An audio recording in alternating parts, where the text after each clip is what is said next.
وَوَجَدَا عَبْدًا مِّنْ عِبَادِنَا آتَيْنَاهُ رَحْمَةً مِّنْ عِنْدِنَا وَعَلَّمْنَاهُ مِن لَّدُنَّا عِلْمًا صدق اللہ مولانا العظیم۔ نہایت ہی واجب الاحترام معزز و محتشم سامعین گرامی قدر، اللہ رب العزت کا کروڑہ فضل اور اس کا احسان عظیم کہ اس نے ہم سب کو تاجدار کائنات صلی اللہ علیہ وسلم کی امت میں پیدا کیا۔ گزشتہ جمعۃ المبارک پر میں نے علم لدنی کی حقیقت اور شان غوث اعظم رضی اللہ تعالی عنہ کے حوالے سے گفتگو کی تھی۔ اسی تسلسل کو بحال رکھتے ہوئے آج کی نشست میں علم لدنی کی حقیقت کیا ہے اور تعلیمات غوث اعظم شیخ عبد القادر جیلانی آج کی نشست میں ہمارا موضوع ہوگا۔ وہ ہستیاں جو علم الاسرار، اللہ کے خاص اسرار کی واقف ہیں، جو ان کے دل میں عشق الہی کے باعث، محبت الہی کے باعث، اللہ کی یاد میں مست اور الست رہنے کے باعث جب اسرار کا علم کھلتا ہے، ولی، درویش، اللہ والا، کامل، جب اس پر اسرار کھلتے ہیں، اللہ کے خاص لطائف اور معارف کا علم، جب اللہ کے کامل ولی کے سینے کو شرح صدر نصیب ہو جاتا ہے، جب اسرار کھلتے ہیں تو وہ جو کتابیں لکھتے ہیں امت محمدیہ کی اصلاح کی، ان کتب کا بھی روئے زمین پر کوئی ثانی نہیں ہوتا۔ وہ نہ شریعت سے جدا بولتے ہیں، نہ قرآن سے باہر بولتے ہیں، نہ فرامین مصطفیٰ کے باہر بولتے ہیں۔ ہوتا سب کچھ قرآن حدیث کے آئینہ میں ہے، لیکن ہر کسی کی معرفت وہاں تک نہیں جا سکتی، اور ہر کسی کو قرآن اور حدیث سے اتنا نور نہیں ملتا، جس وجہ سے پھر کوتاہ فہم، کم عقل، کم علم لوگ جن پر اللہ کے اسرار نہیں کھلے ہوتے، وہ پھر ایسی ہستیوں پر زبان درازی بھی کرتے ہیں، بک بک بھی کرتے ہیں، کیونکہ اسرار کی وادی سے نہیں گزرے ہوتے۔ تو جن پر اسرار کھل جاتے ہیں، پھر ان کی کتابیں عام انسانوں سے ہٹ کے بولتی ہیں۔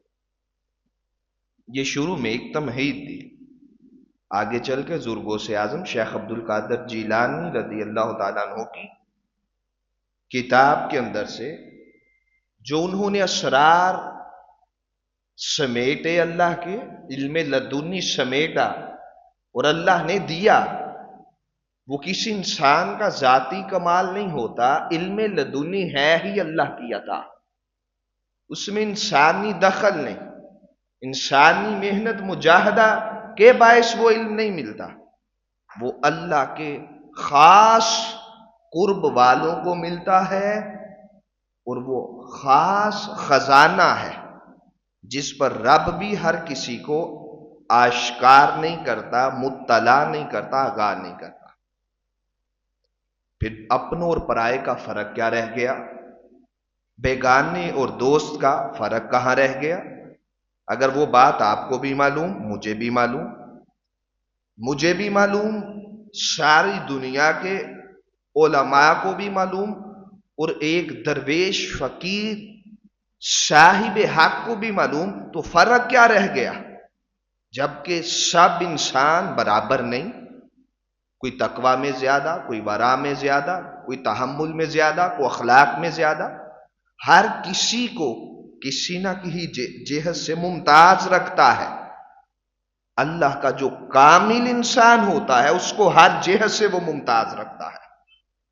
یہ ہے عام ولی کی، عام معاشرے میں جو عام ولی ہوتا ہے، گوس کتب کے درجے پہ نہیں، تو جو مہر لگا کے ولایت دیتے ہوں، جن کے در کی نوکری سے ولایت ملتی ہو، جن کا نام الاپنے سے سلطان باہو بنتے ہوں، جو کہیں کہ میں بغداد شہر کے خاک اور ٹکڑے چن کر اور میرا میرا کر کر اور عشق کی گدڑی پہن کر اس در کے سگ بن کر وقت کے سلطان العارفین بن سکتے ہیں، تو حضور غوث اعظم کی اپنی شان کا عالم کیا ہوگا؟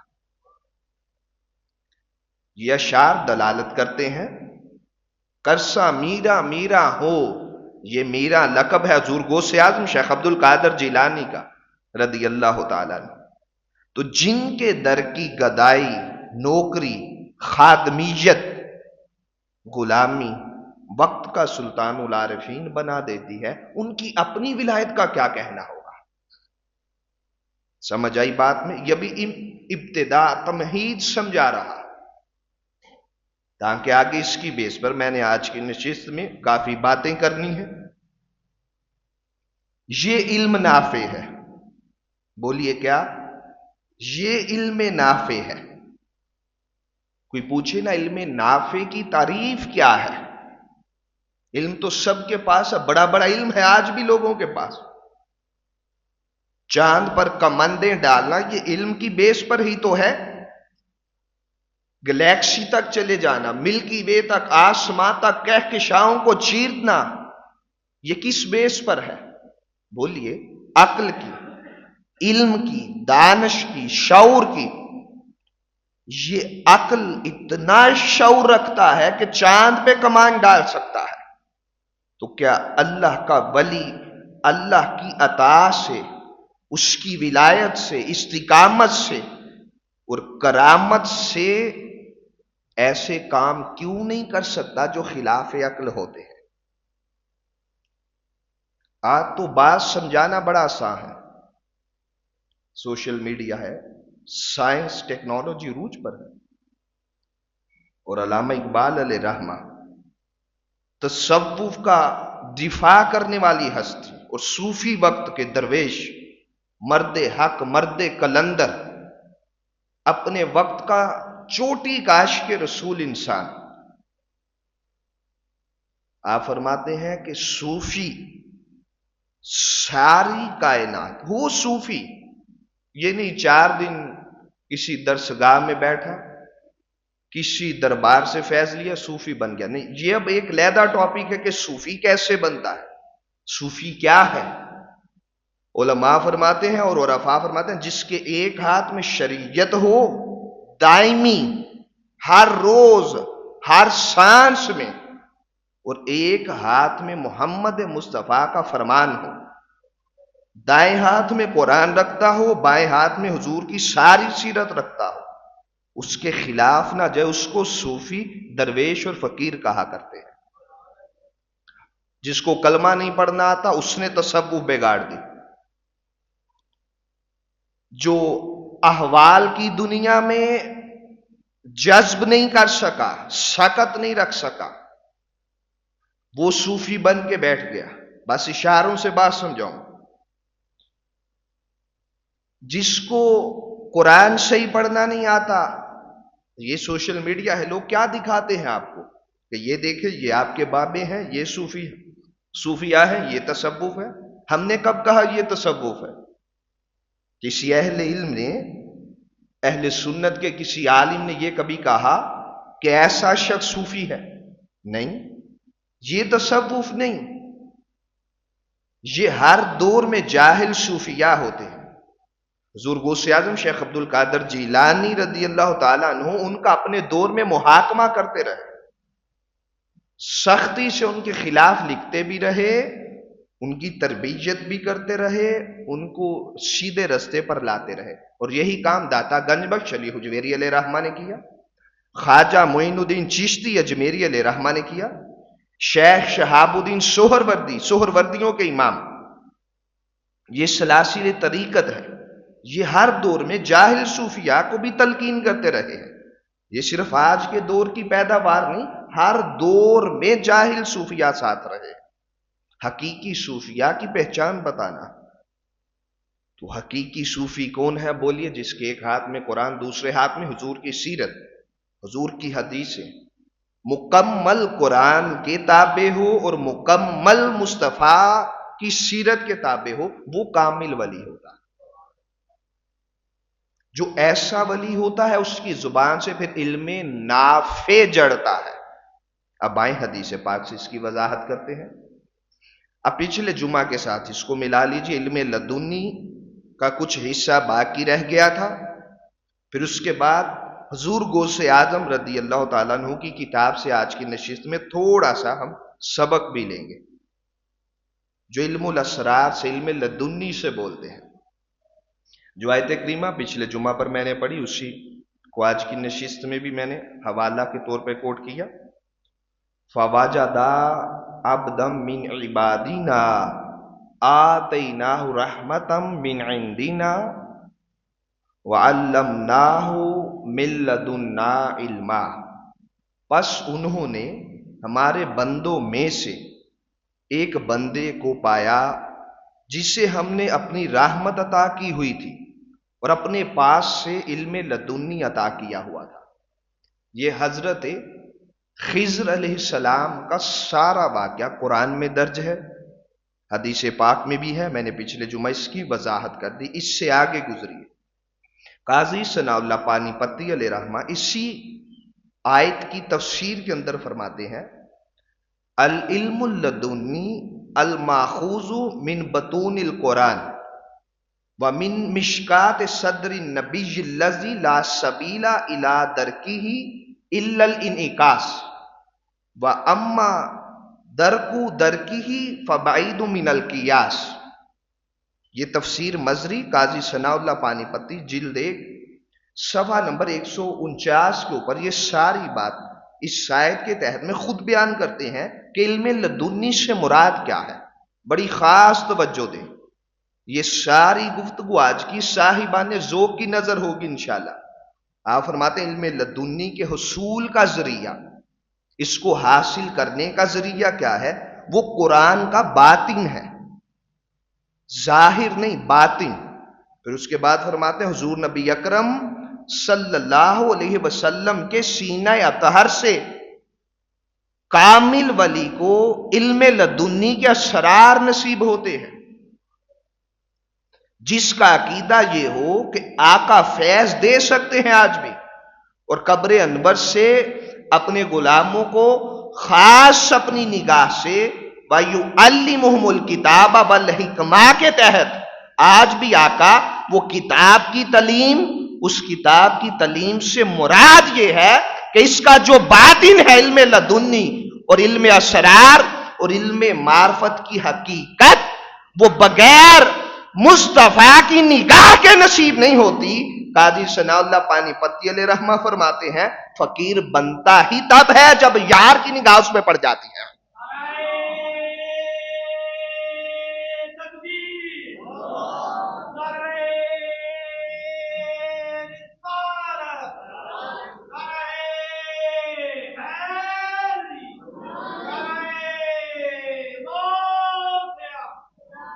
پھر اس کے بعد فرماتے ہیں مصطفیٰ کا وہ مشکات والا سینہ، اللہ نور السماوات والارض، اللہ زمین و آسمان کو نور دینے والا ہے. سورہ نور.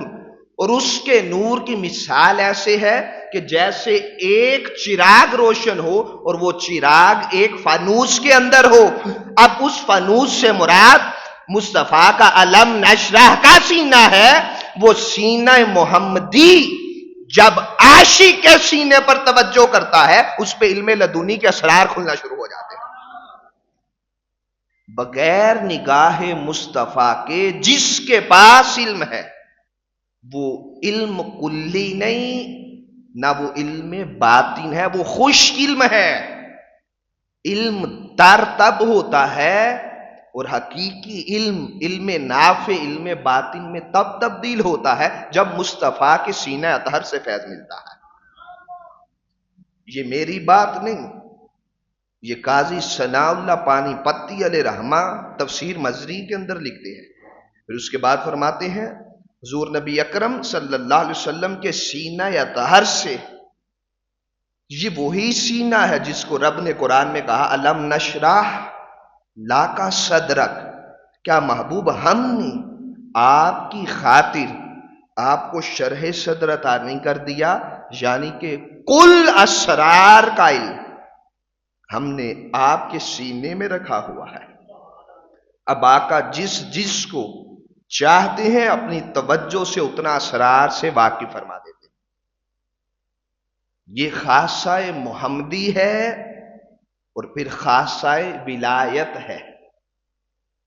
پھر اس کے بعد فرماتے ہیں قاضی ثناء اللہ پانی پتی، اس علم لدنی کے حصول کا حاصل کرنے کا فقط واحد ذریعہ انعکاس ہے۔ اس کے ادراک کا پتہ چلانا انسانی عقل کے بس کی بات نہیں۔ اب یہ جب بات آپ توجہ سے سنیں گے ساری گفتگو سمجھنا آسان ہوگا۔ انعکاس سے کیا مراد ہے؟ کوئی شے ریفلیکٹ ہو کر نور، ڈائریکٹ نہیں، بڑی توجہ کے ساتھ یہ جملہ سمجھ گئے ساری گفتگو آسان ہو جائے گی۔ موسیٰ علیہ السلام کوہ طور پر اللہ سے اللہ کا دیدار مانگا، فرمایا آپ مجھے ہرگز نہیں دیکھ سکتے، ہاں ایک سبیل پیدا کرتے ہیں، اگر صفاتی تجلی اس پہاڑ پر پھینکتا ہوں فَإِنِ اسْتَقَرَّ مَكَانَهُ، اگر یہ اپنی جگہ سلامت رہا فَسَيَرَانِ، پسند قریبا مجھے دیکھ لیں گے۔ شرط عائد کی، نہ وہ پہاڑ سلامت رہا، پھٹ کے جل کے راکھ ہو گیا، موسیٰ علیہ السلام بے ہوش ہوئے، تجلی کس پر پڑی؟ پہاڑ پر، وہاں سے ریفلیکٹ ہو کر موسیٰ علیہ السلام کی ذات پر، دل پر، قلب پر، ظاہر پر، باطن پر، سارے وجود پر اور سارے باطن پر وہ اللہ کی تجلی پڑی۔ اس کو کہتے ہیں انعکاس، ڈائریکٹ نہیں، منعکس ہو کے، ریفلیکٹ ہو کے۔ اب قاضی ثناء اللہ پانی پتی کی بارش سمجھے، وہ فرماتا ہے سینہ محمدی صلی اللہ علیہ وسلم قیامت تک گنبد خضرا میں بھی اللہ کے اسرار کوہ طور کی طرح سمیٹ رہا ہے۔ وہ طور تھا جس نے موسیٰ کو جلا دیا، پتھر تھا اپنی سرشت میں اللہ کے عشق میں خود پگھل گیا، اور موسیٰ بھی اس کی نکاسی تجلی سے بے ہوش ہو گئے۔ یہ شان مصطفیٰ ہے اور مقام محمدی ہے، براہ راست اللہ کے سارے انوار جذب کر کے خود بھی جذب کرتی ہے، اور جس پر نگاہ کرتی ہے نہ وہ بے ہوش ہوتا ہے، اس کو بھی باسلامت رکھا کرتی ہے۔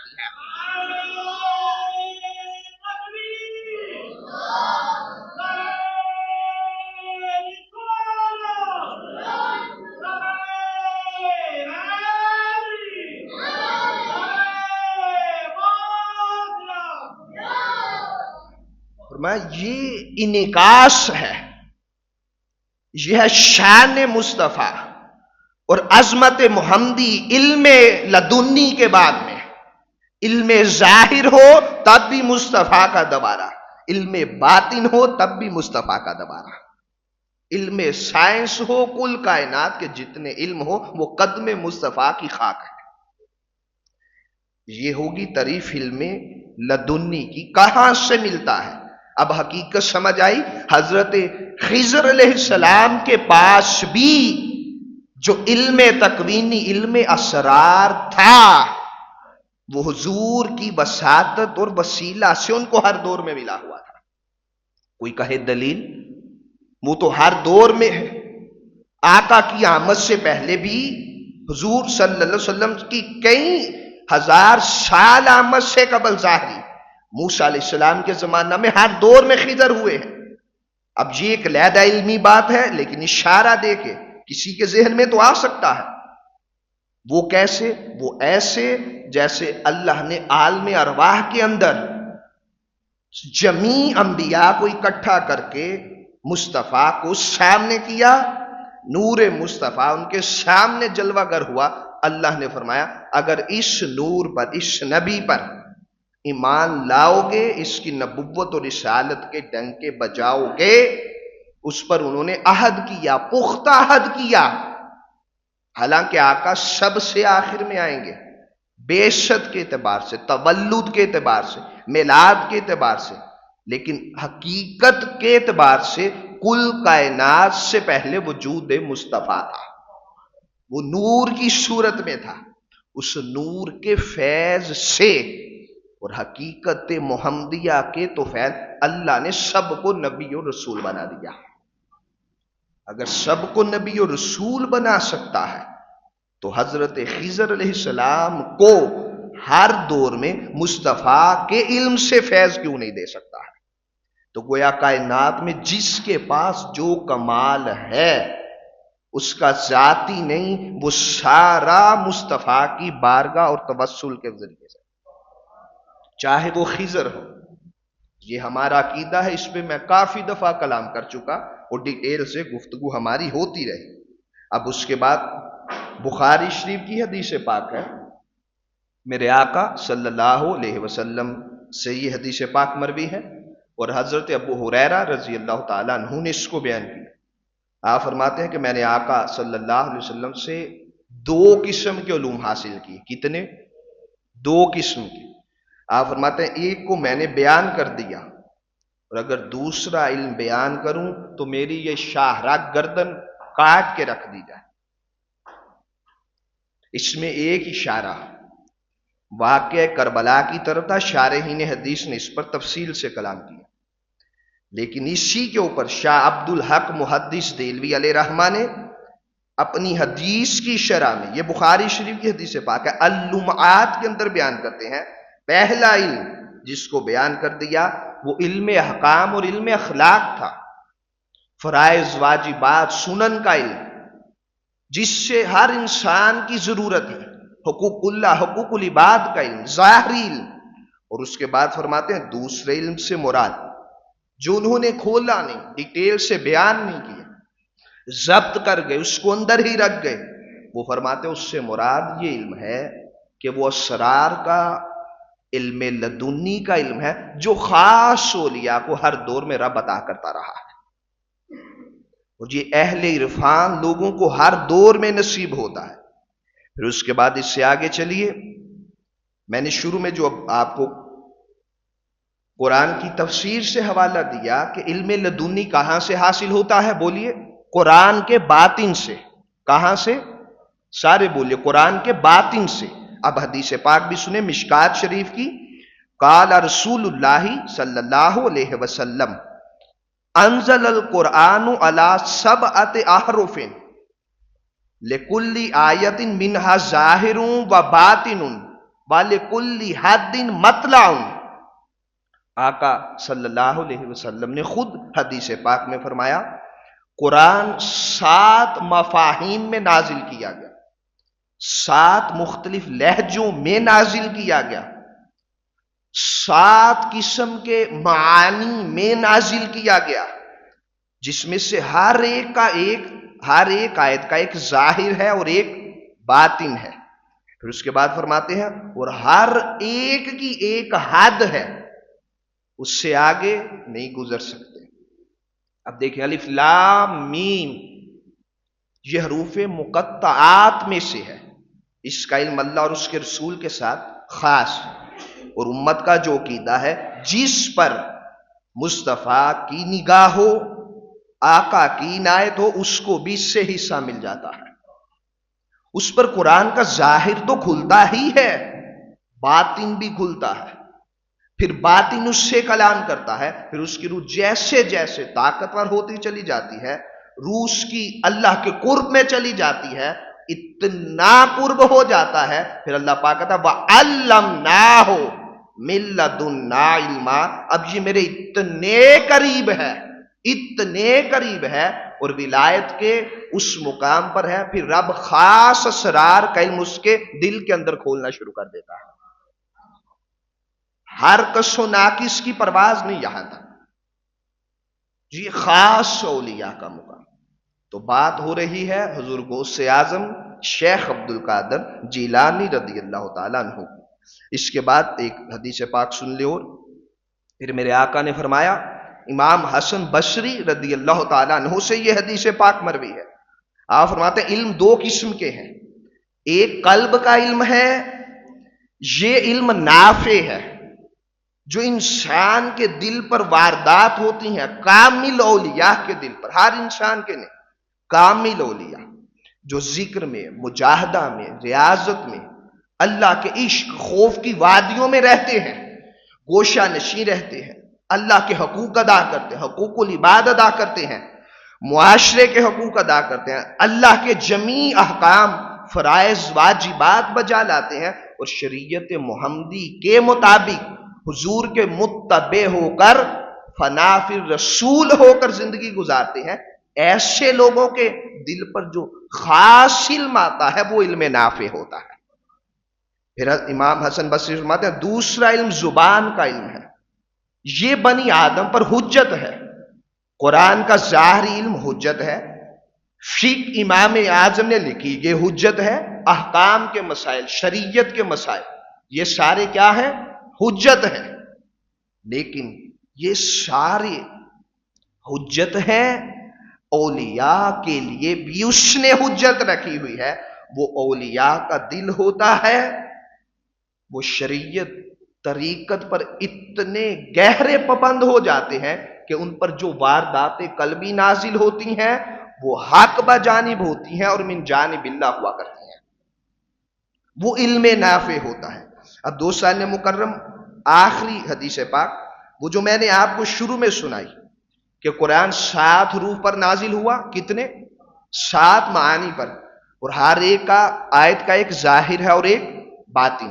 آقا فرماتے ہیں علی ابن ابی طالب وہ ہستی ہیں جن کے پاس قرآن کے سارے ظاہر کا علم بھی ہے اور قرآن کے سارے باطن کا علم بھی اللہ نے عطا کیا ہوا، اور یہی وجہ تھی حضور غوث اعظم شیخ عبد القادر جیلانی رضی اللہ تعالیٰ عنہ قدس سرہ العزیز جب بغداد کے اندر محو آرام تھے اور خواب کی حالت میں میرے آقا صلی اللہ علیہ وسلم بھی جلوہ گر ہوئے، میرے آقا نے 7 مرتبہ اپنا لعاب دہن پاک وما ینطق عن الہوا کی زبان چوسائی اور کہا عبد القادر بولا کر، واز کیا کر۔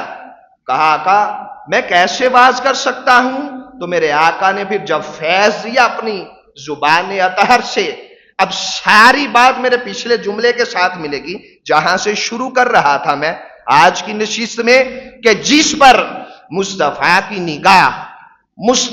نگاہ اور مصطفیٰ کا کرم ہو جائے پھر اسی پر علم الاسرار کھلتے ہیں، علم لدنی کی حقیقت ہر اس عاشق پر آشکار ہوتی ہے جس پر آقا کی نگاہ ہوتی ہے۔ تو 7 مرتبہ میرے آقا نے اپنا لعاب دہن پاک چسایا، واپس چلے گئے۔ حضور غوث اعظم فرماتے ہیں اسی اسنا میں ابھی میں اٹھا نہیں، مولا علی شیر خدا وہ بھی خان میں تشریف لائے، آپ نے 6 دفعہ اپنا لعاب دہن پاک مجھے چسایا، اپنی زبان چسائی۔ جب واپس جانے لگے تو میں نے ہاتھ پکڑ لیا، میں نے کہا ابھی آقا تشریف لائے تھے، انہوں نے 7 مرتبہ اپنی زبان چسائی ہے، آپ 6 مرتبہ چسا کر جا رہے ہیں۔ کہا اے میرے پیارے بیٹے، اے عبد القادر میری کیا مجال کہ ہم مصطفیٰ کی برابری کریں؟ آقا نے 7 مرتبہ چسائی ہے۔ ادب مصطفیٰ کا تقاضا یہ ہے چاہے حالت نوم ہو حالت بیداری ہو مصطفیٰ کی برابری کرنا، یہ علی کے عشق کے خلاف ہے اور حرام ہے مصطفیٰ کی برابری کرنا۔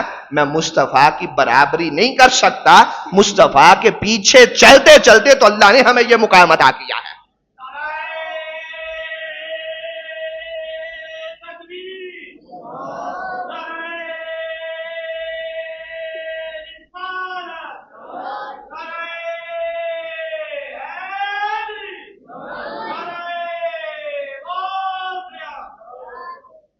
فرمایا میری کیا مجال کہ میں مصطفیٰ کی برابری کروں؟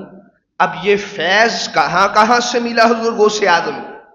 آقا نے فرمایا انا مدینۃ العلم وعلی بابھا، انا دار الحکمہ وعلی بابھا، میں علم کا شہر، علی اس کا دروازہ، میں حکمت کا شہر، علی اس کا دروازہ۔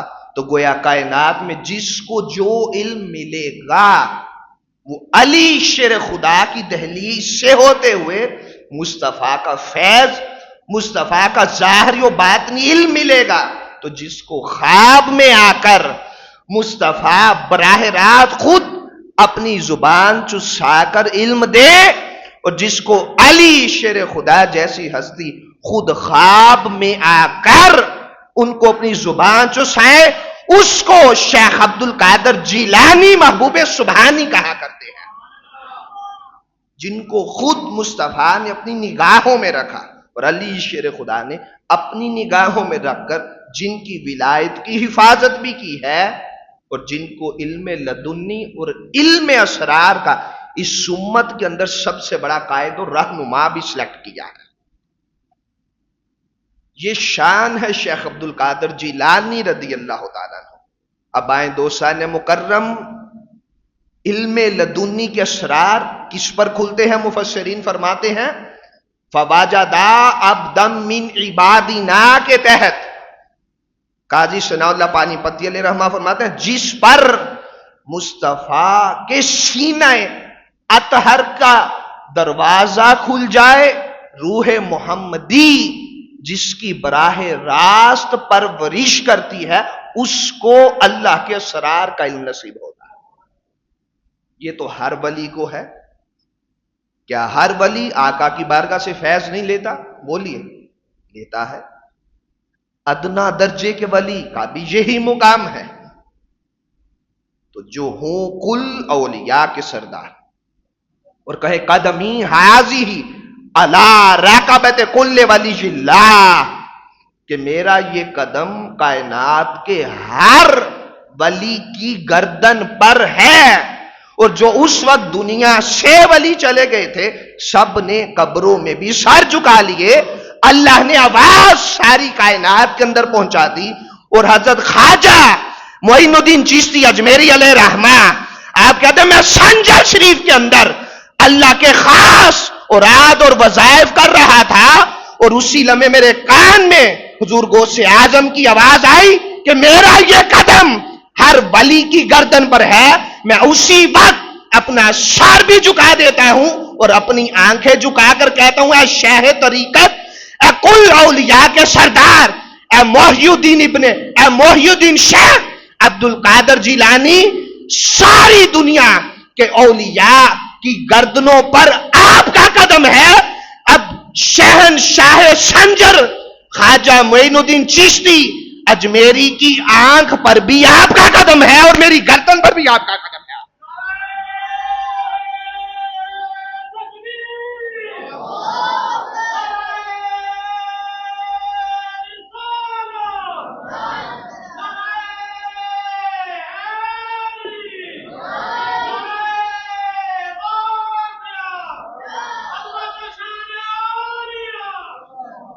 فرمایا خواجہ معین الدین چشتی اجمیری علیہ رحمہ ابھی اپنی نگاہیں بھی جھکاتا ہے، اپنا ضمیر بھی خم کرتا ہے، ظاہر و باطن سب آپ کے سامنے جھکا کے عاجزی کا پیکر بنتا ہے۔ جب رتبہ ہی اللہ نے دیا، اور مصطفیٰ کی آل ہونے کے ناطے سے سب سے بڑی سلیکشن جب آپ کی ہو چکی ہے، فیصلہ اللہ کا ہے، فقیر اس میں اختلاف نہیں کرتا۔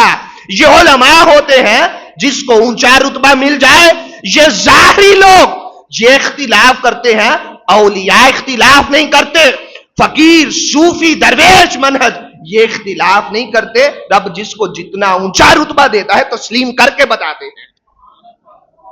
اور یہ بات صرف ایک ولی کی نہیں، حضرت شیخ علی ہیتی بہجت الاسرار کے اندر فرماتے ہیں اس وقت روئے زمین پر 4000 اولیاء تھے۔ کتنے؟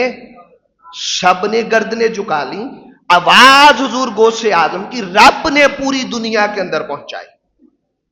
یہ ہے ولایت غوث اعظم رضی اللہ تعالیٰ عنہ۔ اب آئیں آج کی نشست میں میں حضور غوث اعظم شیخ عبد القادر جیلانی رضی اللہ تعالیٰ عنہ کی چند تعلیمات پر زیادہ نہیں تھوڑی سی گفتگو کر لیتے ہیں. یہ سر الاسرار حضور غوث اعظم شیخ عبد القادر جیلانی کی کتاب ہے رضی اللہ تعالیٰ. اس کا مطلب ہے رازوں کے راز.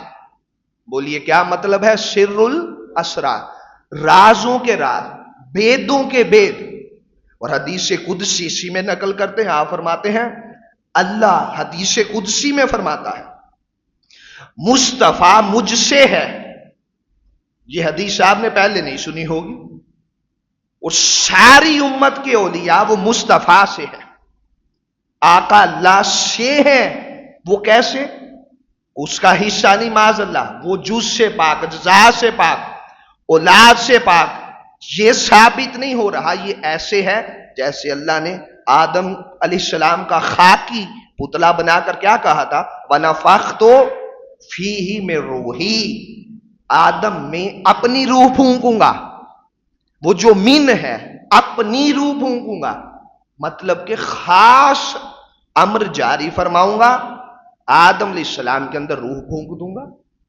اسی طرح آقا اللہ سے ہے، جو اللہ کہتا ہے، جیسے چاہتا ہے، جس طرح چاہتا ہے، آقا ویسے زندگی گزار کر گئے. اس کے خلاف نہیں چلے ایک قدم، اور نبی چلتا بھی نہیں. تو جو ولی ہوتا ہے وہ بھی نبی کے قدم کے خلاف نہیں چلتا. یہ ہے ولی کی تعریف. اب سارے اعتراضات رد ہو جاتے ہیں کہ نہیں؟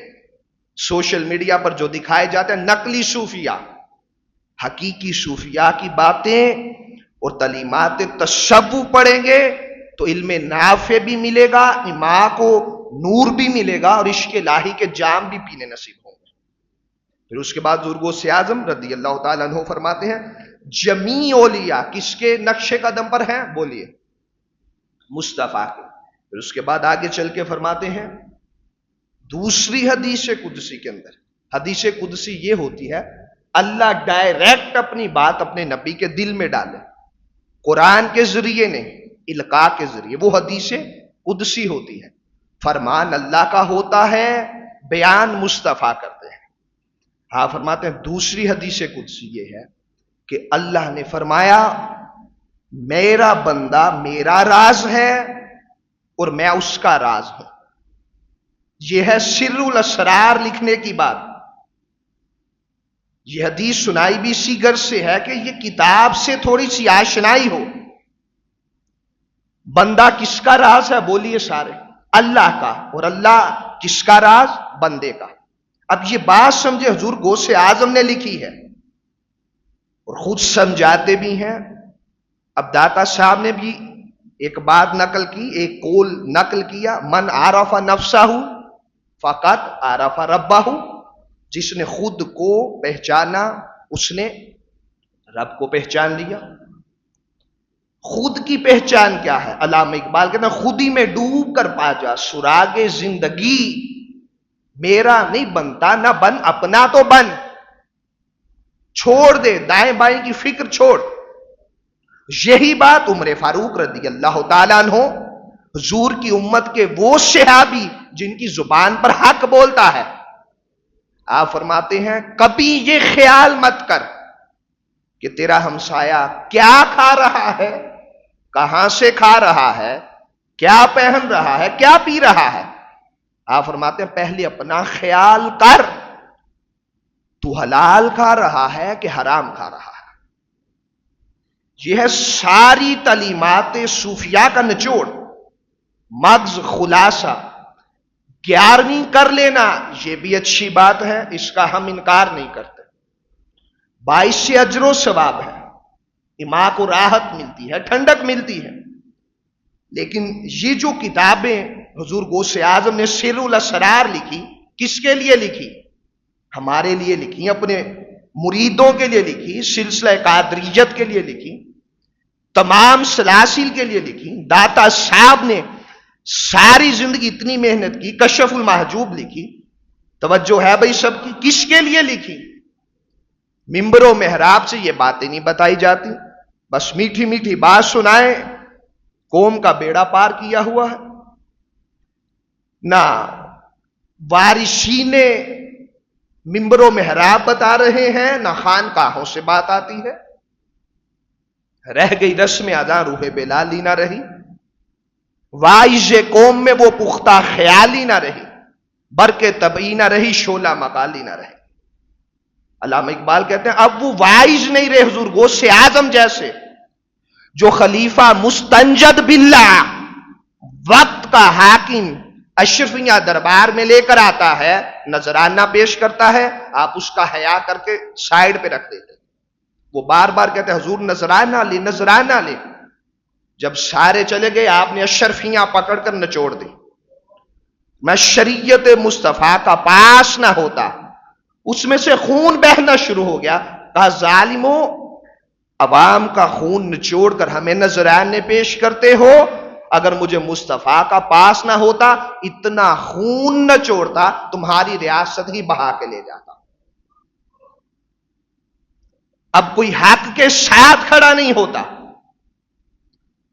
کوئی گلی میں کسی کے ساتھ ظلم ہو سارے گھر بیٹھ جائیں گے۔ یہ تعلیمات صوفیاء نہیں، حضور غوث اعظم کی تعلیمات پر مکمل عمل پیرا ہونا ہوگا۔ آپ نے وقت کے جابروں، حاکموں، ڈکٹیٹروں کے سامنے شیشہ پلائی دیوار بنے کہ نہیں بنے، یہ واقعہ سب نے سن رکھا ہے۔ آپ فرماتے ہیں اللہ کہتا ہے میں بندے کا راز ہوں، بندہ میرا راز ہے۔ حضور غوث اعظم فرماتے ہیں جب بندہ اس کا راز بن جاتا ہے پھر اللہ علم الاسرار کھولنا شروع کرتا ہے، اور جب علم الاسرار کھلتے ہیں پھر آپ فرماتے ہیں وہ انسان کم گو ہو جاتا ہے۔ بولیے کیا ہو جاتا ہے؟ سارے بولیے بھائی، میں گفتگو ختم کر رہا ہوں۔ کم گو ہو جاتا ہے۔ کم گوئی سے مراد کیا ہے؟ کم بولتا ہے۔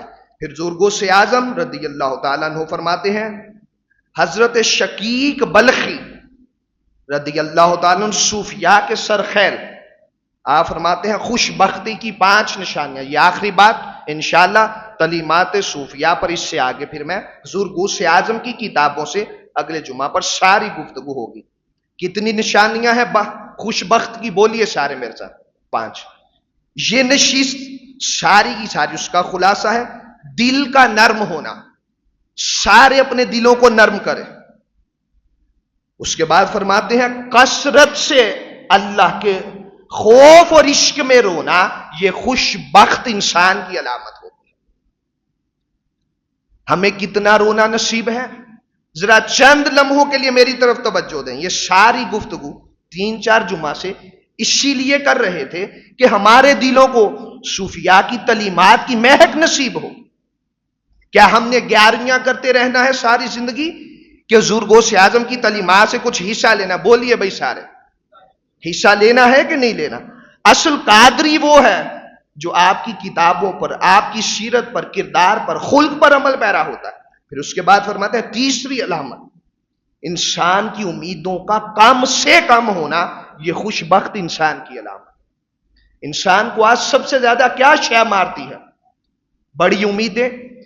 ایک فیکٹری ہے، 2 ہو جائیں، 2 سے 3 ہو جائیں، 4 ہو جائیں۔ آقا فرماتے ہیں انسان کے پیٹ کو سوائے قبر کی مٹی کے کوئی شے نہیں بچ سکتی۔ امیدیں کم کریں۔ بولیے بھائی کیسی حق باتیں ہیں، کتنی شاذ و نادر یہ باتیں بتائی جاتی ہیں۔ پھر اس کے بعد فرماتے ہیں چوتھی علامت یہ ہے انسان دنیاوی لذات سے کنارہ کش ہونا شروع ہو جائے۔ اور میرے آقا نے جامع ترمذی کی حدیث پاک میں فرمایا اے صحابہ کثرت سے موت کو یاد کیا کرو، یہ انسان کی لذات کی جڑ کاٹ کے رکھ دیتی ہے۔ جس کو مرنا یاد ہو کسی کے ساتھ ظلم کرے گا؟ بولیے بھائی ساتھ دیں، بس تھوڑا سا ایک بات رہ گئی، کوئی کرے گا ظلم کسی کے ساتھ؟ جس کو آخرت یاد ہے، قبر یاد ہے، وہ کسی کے ساتھ زیادتی کر سکتا ہے؟ کبھی نہیں کر سکتا۔ وہ ہمسائے کا حق نہیں مار سکتا، کسی کی غیبت نہیں کر سکتا، حسد نہیں کر سکتا۔ پھر آپ فرماتے ہیں شقیق بلخی علیہ رحمہ فرماتے ہیں آخری بات یہ سارے نوجوان بیٹھے ہیں، یہ توجہ کے ساتھ سنیے. آپ فرماتے ہیں خوش بخت ہے وہ جوان جس کو اللہ نے آنکھ میں شرم و حیا اور زبان میں شرم و حیا دی. آنکھ کو حیا کا پیکر بنائیں گے کہ نہیں؟ میرے آقا نے ایمان کے 60 درجات ہیں. کتنے؟ لا الہ سب سے اعلی درجہ اور سب سے احسن درجہ ایمان کا یہ ہے انسان باحیا ہو جائے. اور باحیا اتنے بنے کہ عثمان غنی جیسے بن جائے رضی اللہ تعالیٰ عنہ. جب گلیوں میں چلتے تھے ملائکہ ان سے حیا کیا کرتے تھے. یہ 5 علامتیں ہیں خوش بخت انسان کی. یہ کتاب جس سے میں نے ساری گفتگو کی وہ حضور غوث اعظم شیخ عبد القادر جیلانی کی سر الاسرار ہے. اللہ کے راز اسی کو نصیب ہوتے ہیں جو تعلیمات صوفیاء پر عمل پیرا ہوتے ہیں. اللہ پاک ہم سب کو صحیح معنوں میں قادری بن کر حضور غوث اعظم کی تعلیمات کے مطابق زندگی بسر کرنے والوں میں شامل فرمائے. اللہ پاک ہمارے احوال درست فرمائے. انشاءاللہ اگلے جمعہ پر کامل گفتگو تعلیمات غوث اعظم رضی اللہ تعالیٰ عنہ پر ہوگی. وما علینا الا البلاغ المبین.